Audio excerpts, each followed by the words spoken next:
and this is really about team readiness in general. What are the leadership practices or rituals you've seen work when it comes to preparing teams? Teachers, office staff, your leaders that you're working with every single day. What do you need to do? What are you thinking about right now in Cobb County for a successful school year? I think as Julie pointed out, you need to start focusing on the students. The clear component that we always have is how are we able to support the students? Because it is mandated of us, we have an eclectic student body. They have different characteristics. So I challenge you on this point. What does a modern student learner look like? Because that's where we are today. We're sitting today. We use Power Schools in different ways. We love our Naviance and our partnership with Power Schools because of that point. How do we take advantage of the modern learner? It's not just about the AI. It's not about these small things that we have to do. There's new challenges that we need to be able to face in creating these models, because from the leadership standpoint, we have to push our leaders to think futuristically. And in that point, we guide our students slowly. Some are already ahead of us. Some of them are so far ahead. So my team really tries to come together and produce real-time information.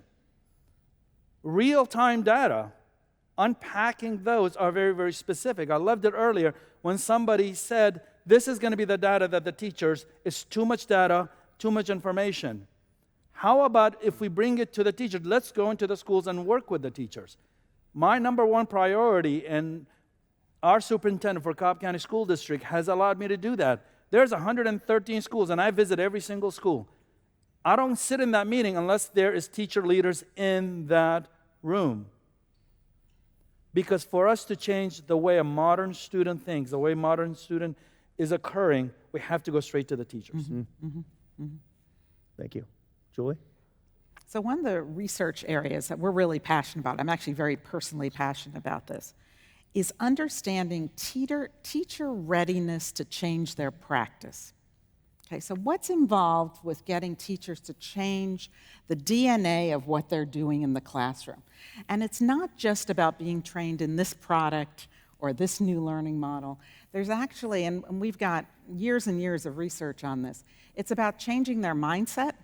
It's about changing the way they value the new experience and helping them develop comfort and confidence with whether that new learning model involves a technology tool or maybe it's an MTSS strategy, whatever it might be. You've got to get into the changing of that practice, because then we have sustainable change, and it's not something that gets forgotten. And so it's very interesting when we're talking about team readiness to make sure that we're thinking about the individual teacher, because not everybody is getting on the highway in the same entrance ramp or getting off at the same exit ramp.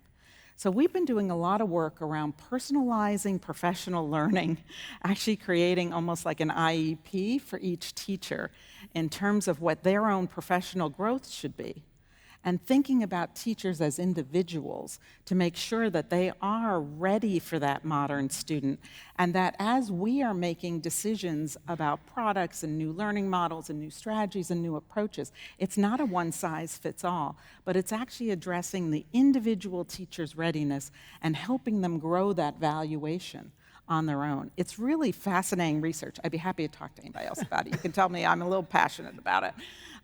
But it's really interesting, and it changes the whole complexion of how we think about teacher professional learning, how we think about measuring change in the classroom, and how we're adjusting to the current students that we have today. Julia, I love this. I'm sorry, I love it. I think the part, when you look at readiness levels, we should be unpacking the readiness level of every teacher, every paraprofessional, every leader within our schools to determine where they are. That means what are their instructional capacity, what is their cultural capacity, right, what is their retention for students, what is their ability to connect and create a thriving culture. All of those elements should be unpacked to determine how you build capacity, how you leverage your resources. Not enough coaches, leaders to be able to go around to be able to touch everyone every single day to maximize real-time content and teaching. So you've got to be able to have that open content to be able to inform and prescribe the work, not only we do for students, but everyone within that particular area. But also, I think it's about, you talked about change. Change management and project management are two different things that have to be driven.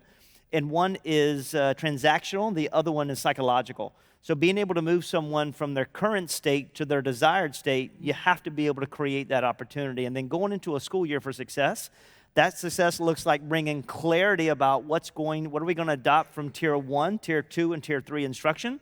What wraparound services are we going to leverage and use? How are we going to set up those systems and processes? What the accountability measure is going to be? What the reflection and feedback side and what the validation side is going to be? All those have to be holistic in order to start the school year off and launch and do it to be successful.